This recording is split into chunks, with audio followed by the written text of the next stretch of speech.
Chapter 12 Winter's End. Winter returned to the river and all along the bank, and into the very heart of the wildwood, and with it harsh winds, long days of snow that quite swallowed up every snowdrop and aconite that had showed, and other nascent signs of spring, and replaced them with that bitter cold which sends all animals back into their homes once more. Even the stoats and the weasels accepted with good grace the further postponement of the party at Badger's that had been so long promised, and for which finally the precious invitations had gone out. Yet for all the disappointment, it would be idle to think that the party, despite the postponement or even the prospect of spring, was uppermost in animals' minds, though greatly looked forward to those events undoubtedly were. No, it was of Toad that most thought, and of him for a time that all talked. Of the Badger's letter and the mission of the stoat who delivered it, but little was known. The Badger was never inclined to talk of such things, and braggart though the stoat was tempted to be, there was really little that he could say. It was enough that he had earned one of the few invitations that had gone out to his kind, and enough that he knew that the Badger would honor it. But with his return, a great deal of news came back to the river. News of Toad's heroic struggle with his flying machine to prevent it crashing upon the town, as it was reported, of Toad's subsequent escapades and crimes and achievements, as his follies were variously described, and of Toad's incarceration and hearing before the 7 judges. It was a hearing, not a trial, Toad's defenders insisted. So, too, did the news, more important still, that Toad, by his own brilliant representation of himself, and with the might of Badger's influence and that of Lord Prendergast, the butler had been elevated ever higher with successive telling of the tale. By these and other devices as yet unknown, Toad had been given his liberty and set upon the road back home. Such matters had served to preoccupy all those along the river before Winter's ill-timed return. Then, when Toad had not come, and the days had grown dark with winter once more, and there was still no sign of him, the discussions grew more worried and more grim. Some said his experiences had been so terrible that he had been driven mad and was even now wandering the countryside, not knowing who he was or where to turn. Others were certain that Toad was now bored with the river and Toad Hall, and had set off for pastures new, never to return. Perhaps, too, he had heard of the ruin of Toad Hall, and had not the heart to return. A third group, and in this must be counted the Mole, the Water Rat, and the Badger himself, was more silent and more worried, for the winter had grown severe once more, and it seemed quite impossible that Toad could survive long in such weather. True, he would no doubt have found somewhere warm and comfortable to see the bad weather out, but he had surely had opportunity enough to send a message to them. More than that, of his own accord, and without either the Mole or the Badger knowing, the Water Rat had taken advantage of the days before the weather worsened to journey the open roads, searching for Toad, but he had failed. Wherever he went, there was neither sight nor sound of him. The rat had come home disconsolate, almost caught up himself in the renewed wintry blizzards, and had reluctantly reported what he had found, or rather not found.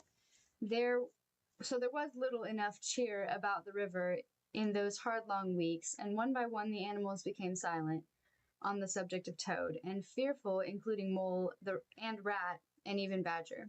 Winter's attempt to thwart the spring finally began to peter out in April, and the party, long awaited, could no longer be delayed.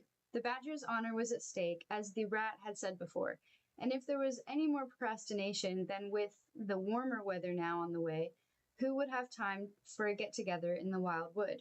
Certainly not the river animals, for already the river was astir with the gentler and more positive life of spring, and there was much to do and much to see. "It's this weekend or never," the Rat told the Badger firmly, having brought the Mole and his nephew, as well as the Otter and Portly, along for support.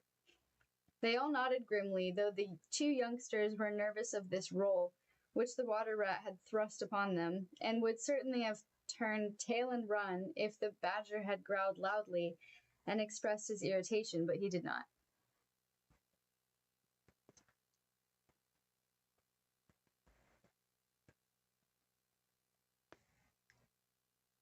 He knew not only when he was beaten, but when the time had come to do the right thing, and he gave in with good grace. We'll have it this weekend, just as you say, Water Rat, and the rest of you. We had better send out a new set of invitations after all this delay. Mole, you can help me check the list, and you, nephew, can organize the distribution. We have to be absolutely certain that the right animals get the right invitations, or there'll be all sorts of trouble. Now, Otter, I've had a word with you already about the food, and I believe the Otter nodded enthusiastically. He was liked and respected all along the river, probably further afield than any of them, and had long since readied his troops for the preparation of a feast, the like of which the wildwood was unlikely to see again. The helpers are all just waiting for you to give the word, Badger, and I tell you, those involved are looking forward to it, though it beats me why, but some people positively like baking and cooking and basting and steaming, and the Badger raised a hand to stop him. My dear chap, no doubt they do, but I prefer not to know. If you start telling me what's involved, I'll take fright and postpone the whole thing again. Say no more, Badger. All you need to do is take the place of honor and declare the feast begun. We'll do the rest. Now, said the Badger, turning to the Water Rat, I want you to attend to details in my home. It goes without saying that with stoats and weasels about the place, we had best lock all my valuables away. I regret to say this, but I really think we had better search animals as they leave. So the rat laughed and said, I have to thank Mole for a suggestion that may deal with that matter most effectively, Badger. Mole, perhaps you can... The Mole came forward to address a meeting that was rapidly beginning to sound like a war council and said, You remember that I had to deal with those untrustworthy fellows during that time some years ago when we had to wrest Toad Hall back from their power? None of us have forgotten, Mole, said the Badger appreciatively, and while the Mole brushed this aside with a modest gesture, his nephew's snout went pink with pride and pleasure on his uncle's behalf. That's as maybe, said the Mole, but the fact is that I learned that the weasels and stoats are driven by twin evils, greed on one hand and vanity on the other, and we must use the second to control the first. There was a quality in the Mole, firmness combined with common sense, with a dash of ruthlessness as well, which only emerged in situations such as this. He was indeed a friend upon whom an animal could rely. Go on, said the Badger. Well then, I suggest we issue attendance certificates to those who come, and let them know that we shall be doing so. Certificates suitably inscribed in copper plate upon vellum, which they can frame and put upon their wall. We shall let them know these are to be issued, but that since we shall be using Toad's crockery and silver, we are honor-bound to protect it to the last. Which being so, if so much as one sugar spoon goes missing, then no certificate will be issued to any animal. That should keep them in order. The Badger laughed heartily and said, Mole, behind that quiet and self-effacing exterior, do you know what you are? A brute. For a further 2 hours, the plans were laid, the orders given, and the guest list revised and checked. And now, said the Rat finally, there's only one thing left for you to do, Badger. And what's that? Growled the Badger, who had been showing signs of impatience once again, for the planning had gone on rather longer than he had expected, and he had learnt that various females would be coming into his quarters to spruce things up a bit, and he did not like it, not one little bit. I'm not going to ask you to do it, said the Water Rat very firmly. I'm going to order you to do it, for your good and everybody else's. This was bold, indeed, and a hush fell over the Badger's parlor as they waited for his reply. Well, he said in a low and dangerous voice. But the Rat did not falter. He stood up, he faced the Badger square on, and said, You are going to take a little holiday, Badger. If you stay here while the preparations are made, you'll grumble and grouse, and nothing will get done, and everybody will get irritable. Therefore, I have already discussed this with Mole. You are going to live in his home for the days till the party itself. I, began the Badger in protest, and while you are there, you will help me inscribe the certificates. Oh, I did that wrong. And while you are there, you will help me inscribe the certificates, said the Mole quickly. Won't you, Badger? The Badger's mouth closed slowly and then opened again. When, he said. "Now," said the Water Rat, "pack a bag and off you go." "Well," said the Badger, outthought and outmaneuvered for once. "Well," he ground, he frowned, he growled, he thumped about a bit. The only thing he did not do before he gave up his home to the tender care of a rat and allowed a mole to lead him triumphantly away was to let them see that despite his frowns and grumpiness, there was in his eye the light of good humor and the pleasure and satisfaction of knowing that few animals had such friends as these. Yet as he left with the mole at his side, he turned impulsively back and said in a voice full of emotion, "Water Rat, and you others, let's make this party one that no animal is likely to forget. Let's do so in memory of one who cannot be with us and may never now be. One who for all his faults will be sorely missed. Let us make such a celebration of friendship and the winter's end that all who came to it will say, had Toad been there, that was a party he would have enjoyed." It was a very touching moment, for it was the first time since Toad's disappearance that the Badger had expressed so clearly the true loss he felt.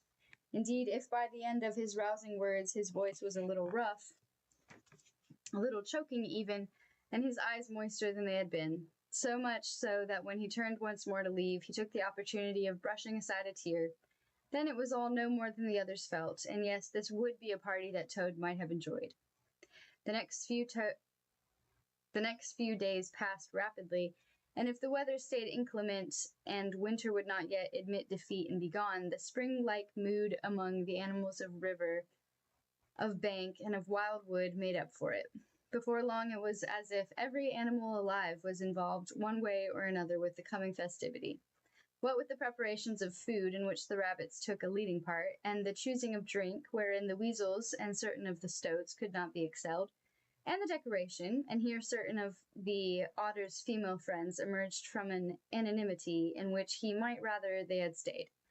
The highways and byways of those parts were busy with the comings and goings of those with tasks in hand. The Water Rat, relying heavily on Mole's nephew as his second in command and general factotum, kept close watch from his headquarters, which is to say the Badger's bedroom. Here he had placed all Badger's valuables and most treasured possessions, along with Toad's silver, till it was needed, and to the door he had affixed a padlock for which he had the only key. At the same time, when it became known that numbers were strictly limited, and in this respect alone the party differed from any of Toad's, to which any Tom, Dick, or Harry was inclined to be invited to swell the numbers, there was a certain amount of rancor. There were even claims that one or two of the invitations had been traded on the black market, though these were so scarce that the going rate was very high indeed.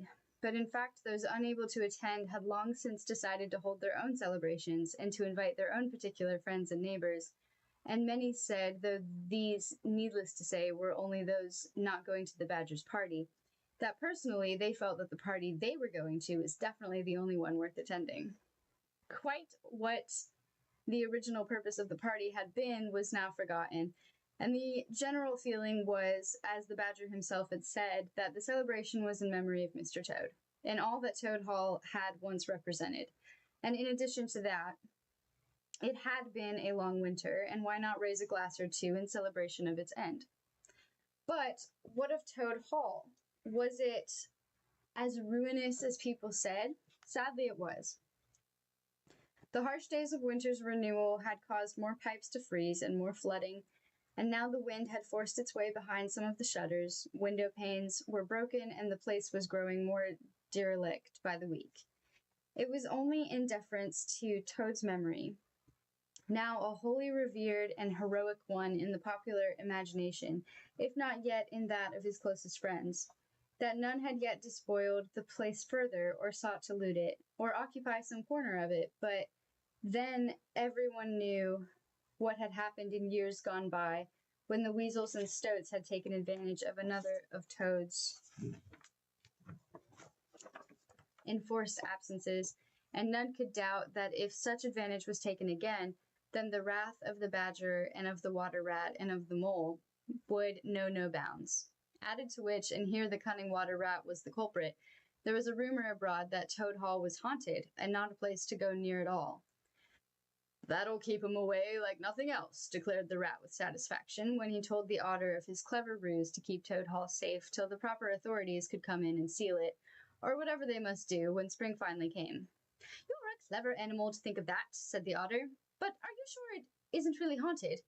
Of course it's not. Never was and never will be. But don't let on, Otter. Just spread the story about a bit.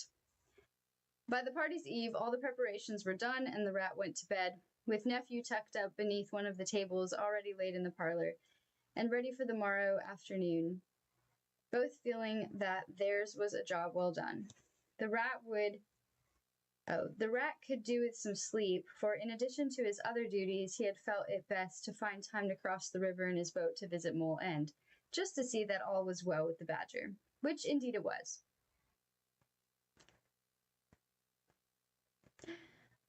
The certificates of attendance were all done, and the badger had enjoyed some days of unwonted peace, made all the easier and more enjoyable by the hospitable mole's attentions. So when, with the rat already asleep, and Mole's nephew nearly so, and the night advanced, there was a rat-tat-tat at the door, and Rat was not well pleased to be woken up. It was one of the senior stoats. Sorry to disturb you, Water Rat, but there's trouble at Toad Hall. One of my own youngsters saw a ghost. But it's not, began the rat impatiently. I know it's not haunted. You know it's not haunted, said the stoat with a knowing wink. But fact is, he saw a light, and if he says he did, he did. Intruders likely as not. Well, I'm not fool enough to investigate anything in the dead of night, said the water rat decisively. If there's time, I'll go and have a look in the morning. Now I suggest you get back to bed, just like I'm going to. Later, when the stoat was gone, and Badger's front door securely bolted once more, Rat said to Mole's nephew, might be true, might not be. Hard to say. Could be one of their little schemes to get us both out of here. Well, it hasn't worked. Will you go over in the morning? I will, said the rat, and Otter can accompany me, for you'll be needed here. The next day, the day of the party, was fine, and guessing that once it began he would get little rest till the following day, the water rat decided to investigate the stoat's claim with the help of the otter, and to get some fresh air while he did so. It was a pleasant walk, for the day was warmer than any previously, and spring really was in the air. The mallards were back on the river and in the water. Meadows on the far side, many of the wintering geese had already departed, and the others were testing their wings, while all along the bank was a sight that never failed to stir the rat's spirit and warm his heart. The willows in bud so long were showing signs of leaf at last. Not much, it is true, but there were enough touches of green to hint at the gentle swaying glory that would soon be theirs. They approached Toad Hall with some misgiving, for it was a forlorn place now, with broken windows, and here and there curtains blown out of them, lying bedraggled and untidy on the sills. Yet, for all that it was an impressive sight, vast and grand, and all it might need was resolution to put it right once more. And money, plenty of it, said the rat. Come on then, let's have a quick look about, and then be gone. They took up what sticks and wood they could find as weapons, lest they disturb intruders, and quartered the ground floor. Shall we bother with the floors above? Asked the otter. Just the next, perhaps, said the rat, though there seems to be no sign of life that I can detect. None at all, said the otter. They searched the first floor, but no more than that, for time was passing by, and the rat was anxious to get back to the badger's home to oversee the final preparations. You had better come with me, Otter, for if any of the guests come early, we'll need an extra pair of sturdy hands to keep order. Mole's bringing Badger over this morning as well. Come on, then, let's leave this dreary place. They returned to the daylight once more, threw down their weapons on the land, and were off along the bank, finding it all too easy to forget what lay behind them now, in anticipation of the pleasures that lay ahead.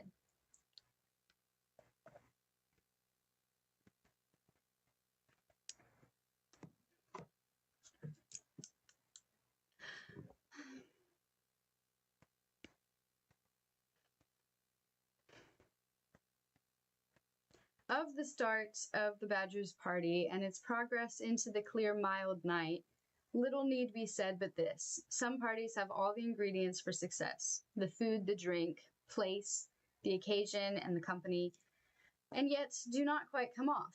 It is as if some extra ingredient, mysterious and unidentifiable by anyone, yet whose absence is recognized by all, is missing. This is how Badger's party was. The Badger tried his hardest to play the affable host. The Rat positively danced about in his determination that all and sundry should have a good and memorable time. The Mole's courtesy to even the rudest and most brutish of the Weasels should have melted the heart of all, and been enough to make the party swing, but it did not. There was a solemnity. There was a solemnity about the occasion which none could seem to find a way of lifting, however good the food, and it was lavishly inviting, however excellent the drink, and it was more than that, however eager all were to have a good time, and all were very eager indeed, a good time was had by none. Smiles were strained, laughter cracked, jokes ill-timed, and that black spot that marks a party doomed was upon it well before midnight. "What," whispered the Rat to the Mole, "are we going to do? This is, well, desperate," said the Mole feelingly. "That's what it is, and the Badger's reputation will be sorely dented tomorrow, if it is not already tonight." "Desperate is the word," said the Rat with resignation. "I just don't know what's wrong, or how to put it right." "There's no way to put it right," said the Mole sorrowfully, "for what's wrong cannot be put right." The Rat looked at him with surprise and interest. The Mole rarely spoke thus gloomily, and in the Rat's experience, once you knew what was wrong with a thing, it could be put right. The Mole shook his head as if he read the Rat's thoughts. "Not this time, Ratty. You know what's really wrong? We're missing Toad, every single one of us. That's the trouble, isn't it?" The Rat heard this and thought about it for a very long time, till he finally said, "Yes, old fellow, I'm afraid it is." Desperation would have been too mild a description of the mood that had overtaken another creature that night, the only creature indeed who had received no invitation to any party, whether it was the Badgers, the Weasels and Stoats, or even the Rabbits. All he could do was wander abroad in the night shadows of the bank, and the wildwood, and down by the river, and listen to the sounds of fun he could hear, and peer in unseen at others' windows, and wish that he, too, might be one of them. That creature was Toad. He had come back the previous night, skulking along ditches, hiding among the river reeds and in the wild woods undergrowth, and retreating for a long time under the bridge, while some festive souls conversed above his head, so happily, so cheerfully, so excitedly, so generously. It had taken him many long weeks to get this far, weeks when he had skulked across country and down dale, under hedge and by old rough surface root, as he skulked now by night between river and wildwood, with only the cold stars and a risen moon for company. In that time Toad convinced himself that he was neither villain nor hero any more, but just Toad. Almost Toad with a small t. So sorry did he feel for all he had done and all he was. It was not the flying machine or the scrapes into which he had got himself. These things he could bear the memory of easily enough. No, it was the friends he had betrayed. "Moley, Ratty, and Badger," he had fallen to whispering to himself ever since he had been left upon the road outside the town. Why could I not see how fine and worthy they were? Much finer and much more worthy than anything I could ever be. Why was I so dazzled and deluded by machines and flight, and seeking the attention of others, when there, on my doorstep, I had all I could ever really want? Friendship was mine for the asking, and companionship, but all I could do was take and dupe, delude and cheat. All I strove for was to show how clever I was, and how, when Toad got into this kind of vein, he was inclined to go on for a very long time, and he did so now, ending much later thus: "I see it all now, far too late. I duped them all, I failed them. I caused them trouble and upset and grief, and in return what do? Or what does the Badger do? He stands surety for me. Oh, but it is too much to think of, too much to bear." It is true to say that Toad had come home because he had nowhere else to go. Along the way he had frequently been recognized, and either reviled as a villain, which he did not like, or cheered as a hero, which irked him in his mood of new-found remorse. What he wanted was the friendly acceptance that he used to have, more or less from those who lived near Toad Hall, and for this he had finally come back. He had timed his arrival the previous evening so that he would not be so observed, but it had been light enough for him to see at a glance the derelict state into which the hall had fallen. When twilight came, it looked even worse, and at night, by the solitary candle which was all he dared light, it looked yet worse still. Peering out from the attic windows, or from the huge holes he found in the roof tiles, he looked upon a nighttime scene he had forgotten that he loved. For there was the river by starlight, and there was the wildwood, and there the river bank, and beyond the meadows. There, too, in their burrows, conversing with each other, no doubt, content, their homes filled with life's best and simplest pleasures of food and conversation, and conviviality. Their would-be friends he now knew he did not have the courage to call on, friends he would probably never see again. How pathetic would his sad face have seemed to any able to see it, as he gazed from the portals of his ruined home upon a landscape wherein he felt he might never again be at home. I'll stay a night or two for old time's sake, he told himself, and then I'll be gone. I shall be a wanderer without a home, and leave all this trumpery, this vainglory behind me. I shall dedicate my life to a search for the inner contentment that has always eluded me. Unsung shall I be, unremembered, unknown, a toad without a name. Toad soon fell asleep to the sound of his own lorn voice, and it was his candle then whose light the young stoat had seen, and which had duly been reported to the water-rat. Indeed, it was the visit of the water-rat the following morning that had woken Toad and sent him scurrying for cover. But, used to hiding as he was, it was not so hard as it might once have been for him to lie low while his old friends searched the place below. But at least he had seen that Rat was alive. That much he could clear from his conscience, and when he heard Rat mention that Mole was alive, and Badger staying with him, Toad could deduce that both were well. Farewell, Rat. Goodbye, Otter, he whispered after them when they left. I shall remember you. And you, Mole and Badger, so wise and forgiving. You will never know that this night a reformed and altered Toad thought of you and wished you well. So they left, and Toad spent the day of the party alone in his own home. Feelings of remorse apart, he quite enjoyed himself, for the night was shining. For the sun was shining, and never able to dwell on reality for long, he began to imagine what the hall might be like if it could be refurbished somewhat, an opportunity presented by its present state in a way never presented before. I'm bored with red and scarlet, he declared impatiently, and those velvet drapes. It is a good job they've fallen down.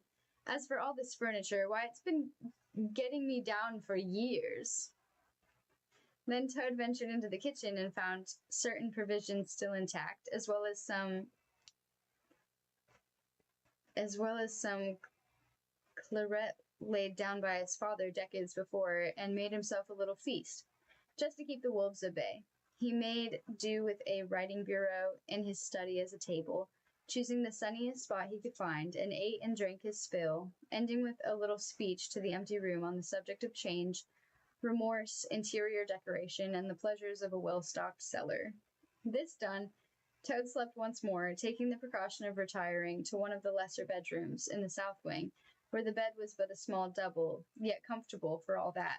But when he woke up at dusk, his gloom returned. He tried to cheer himself up, but the high spirits of the afternoon, for that was what they had been, had quite fled, and he suddenly found the empty dereliction about him too much to bear.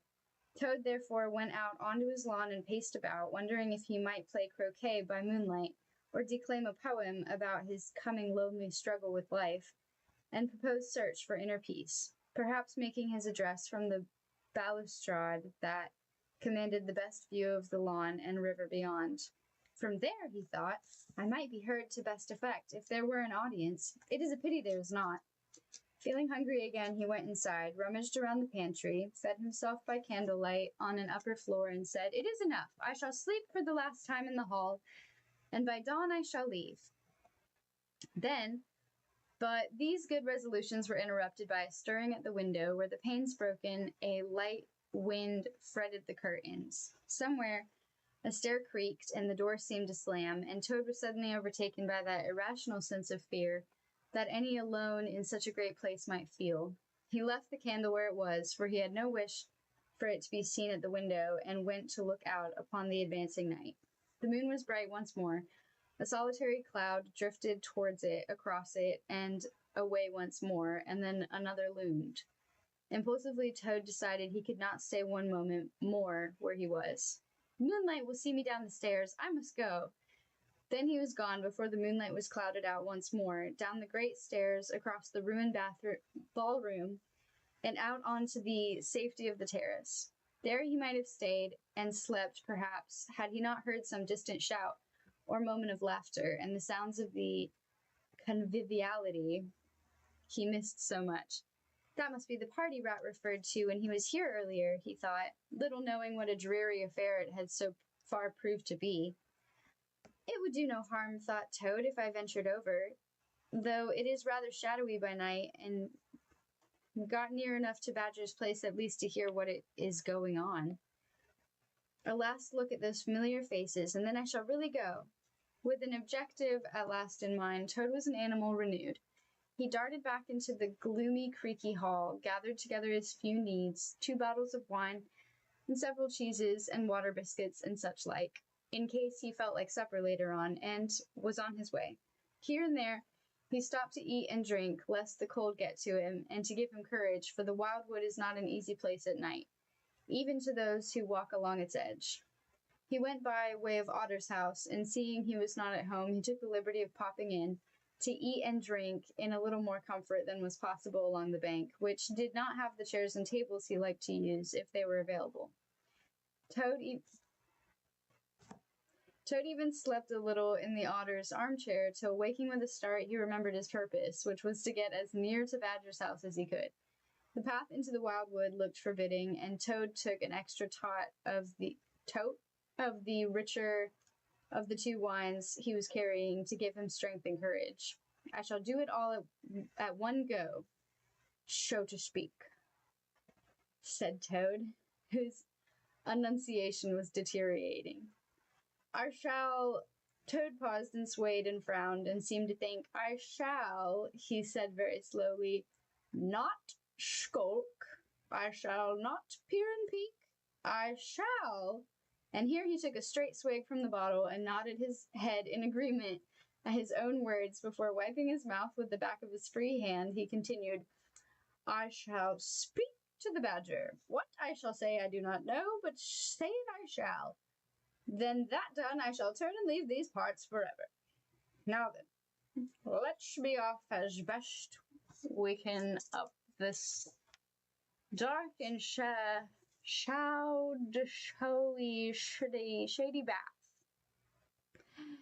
Tottering a little and seeking support from the occasional tree, Toad began to make his way through the wildwood, looking to neither left nor right, and thinking only that when he got to Badger's he hoped he might find courage to knock upon his door. Midnight had come and gone, when Rat whispered to Mole, No need for you to linger on, old chap. Badger and I will do the honors and see the night out till our guests have gone. I thought this was going to be high tea, Rat, not an all-night affair. I wouldn't mind if... The Rat smiled and said, It's what the Stoats and Weasels expected. A good night of it. They don't look as if they expect anything at all anymore. They look as dull and gloomy as I feel, said the Mole with feeling. Why, this is the dreariest affair. Off you go, Mole, and take Otter with you for company and protection. No one will even notice you've gone. The 2 slipped away from the table and headed for Badger's front door. They were in the very act of raising the latch when they heard a loud and confident knocking from outside. Anything was a welcome distraction from the social gathering within, and Badger himself rose up and said, A late caller, then, a reveller on his way home from some other party, no doubt. Open the door, Mole, open the door. Mole did so and stood back, and there he stood, Toad. He had a half-empty bottle in one hand, and upon his face was a look of feigned cheer and jollity. I happened, he declared to his dumbfounded audience, just happened, so to speak, to be passing by, and his voice, like his jollity, subsided, and his hand lowered the bottle to his side. Is Badger at home, or do I need an In Evinishon. Alone of them all, the badger retained his composure. He pushed forward till he was in the midst of the gathering and said, "Toad, you are drunk." "I have drunk." "That is true. Basher, old fellow, and I may be merry, very, but—" "Toad," growled the badger in a most terrible way, looming higher than any about him, "you are incapable." "I am," began Toad, his inebriated mind searching for the right words. "Intoxicated, but as for—" "Toad," said the badger, his voice low and unforgettable. "Toad." "Yes, badger, I am." What was it he was trying so hard to say? For trying he now was. Indeed, he went so far as to place the bottle upon the ground, nearly falling over as he did so, before straightening up again with a strange wild look in his eye, made the stranger by the light that shone on him from within, and the starry night sky behind. "Badger," said Toad, frowning. "What Toad wanted to say, to try to say, to—" Behind him, the wildwood suddenly seemed a visible presence, though only the outline of trees could be seen against the night sky, and here and there a branch caught in moonlight. But there it was, and beyond it, a presence too, seemed a great wild and desolate world out of which, so unexpectedly, so typically perhaps, so bravely, it was beginning to seem Toad had come. Now he stood still swaying with that great hostile world behind him, and he sought words he could not find. "Toad," said the badger once more. "What am I, badger?" said Toad with terrible, painful clarity. His swaying stopped now, his head high, his face worn with the trials of a long journey, his eyes lost. "You are home, Toad," said the badger with a sudden gentleness, "and none is more welcome here than you tonight." "Home?" whispered Toad, "and welcome?" Then something stirred across that tired face, and he said, I shall be good now, Badger. I shall—" But Badger raised a hand to silence him. I'm going to cry. "No, Toad, you will not be good tonight. You will be bad. Very bad." "I will?" "You will." "I might," said Toad gratefully, his face suddenly losing years. "You will," said the badger, coming forward and ushering Toad in. "And you will tell us about all your adventures." "Will I?" said the relieved Toad. "You will! He will! You must!" cried many a voice, among them rats and moles and otters, and many of the weasels, and all the stoats, who now crowded out to welcome Toad home. "But you won't be wanting a speech about myself, will you? For I have not prepared one, you see. I hadn't thought that—" "Speech!" cried the badger. "It's speeches we want. Speeches we're lacking, and you're just the chap to get us started, keep us going, and finish us off." "I am!" cried Toad enthusiastically. "I mean, am I?" "You are," said the badger, "you are. Now come in, sit down, and tell us everything." It is strange how when a gathering is gloomy, the drink and the food and the talk are gloomy too. Then when it is gloomy no more, the drink sparkles, the food entices, and the conversation is scintillating. So it was then at Badger's party when Toad came home, and the night seemed young, and after but a short time invitations, attendance certificates, and all the rest mattered no more.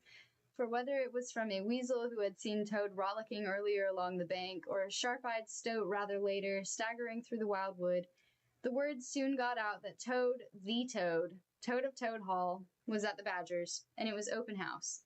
Yet, memorable though that party became, it is not quite for Toad's homecoming that it is now remembered, nor for the speeches he gave, and the merriment he caused by his vain and conceited account of his adventures and escapades, nor even for the ribald songs he sang of sweeps, wives, and young brides and butlers, nor even for his demonstration on Badger's high table, using his own silver as instruments of navigation, and the rat's pajamas as a parachute, and all the sky began to streak with the light of dawn, and how easy it was to fly a flying machine.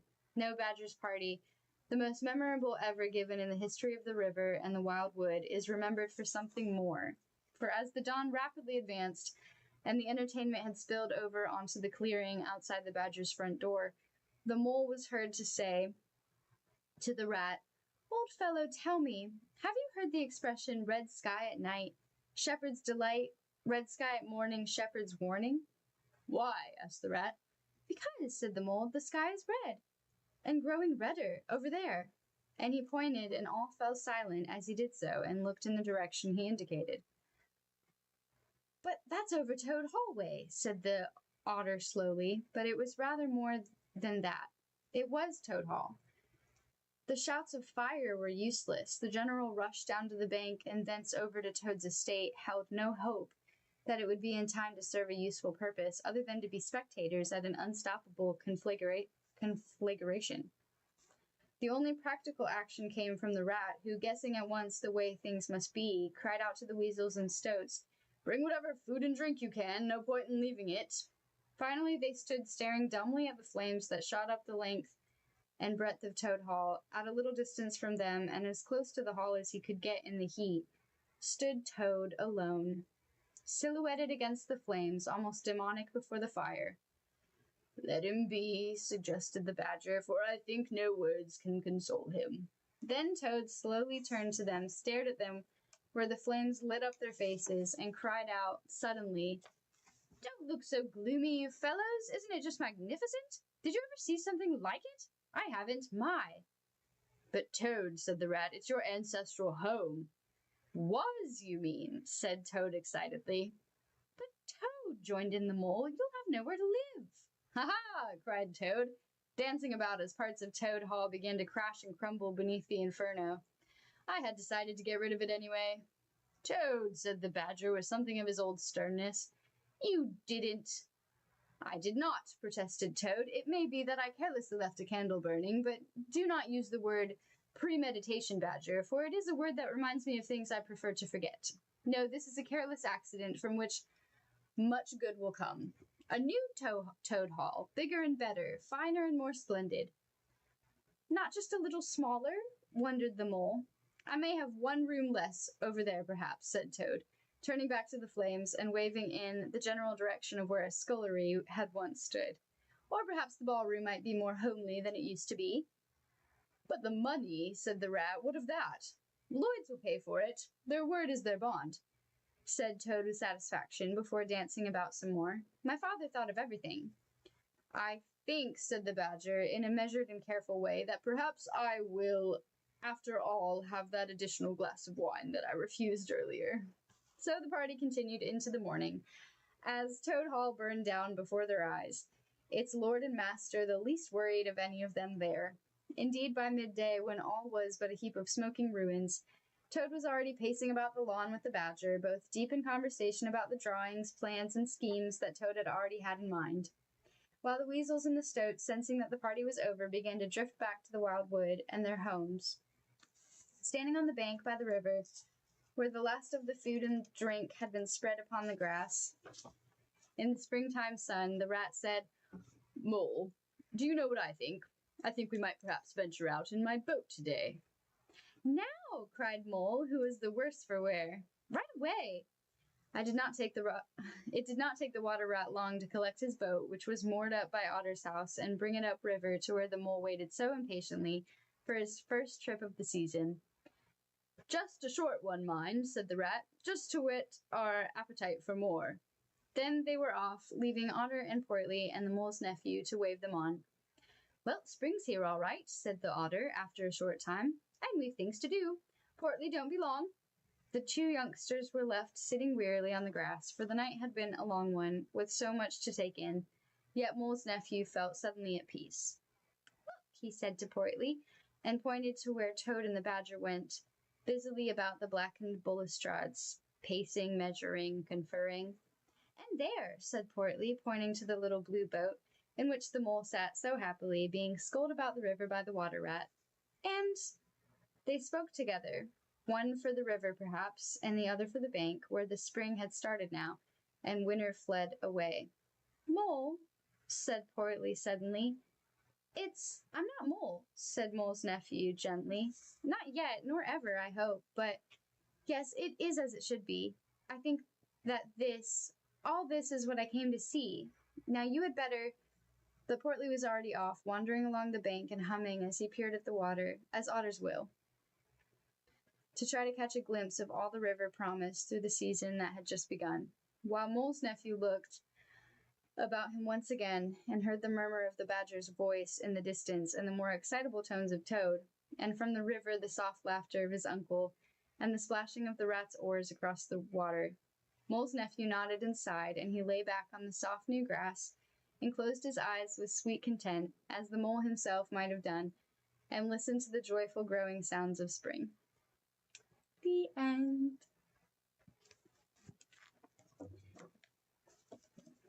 That's the end. Thanks for listening. That was book 2. So if you missed book 1 or any of the other chapters, they're on my channel. But next we will be reading Little Women by Louisa May Alcott. I'm very excited. Yes. And I'm trying to get back into weekly read alouds too. But so hopefully we start a new book next week. But yeah. Thanks for listening. Yeah. Oh, hi, Mr. Vibe. Nice to meet you. What was I thinking? Tomorrow, I will be playing Spider-Man. And I'm actually trying to get some of the mission done, actually. And hopefully, last time I played, this hand was, having issues for me. So the combat was really hard, you know? So I'm hoping tomorrow that doesn't happen, because I totally have a fist hideout that I need to do. I love those, so. But I am trying to do the actual mission more, so. Yeah. Anyway, yeah, I don't know. Other than if you want updates when I'm going live again, I really only post in my Discord server, so join my Discord if you want. But we also do movie nights on there and stuff. We do movie nights, and that's mostly it. But I have the option to do other things. We just don't. But I keep saying I want to be more active and do more things with my people. So, but join my group if you want. It's really fun. We got some cool people. But anywho's, I think that's all. So thanks for listening and hanging out and stuff. Yeah. Stay safe. I'll see you guys tomorrow. Bye.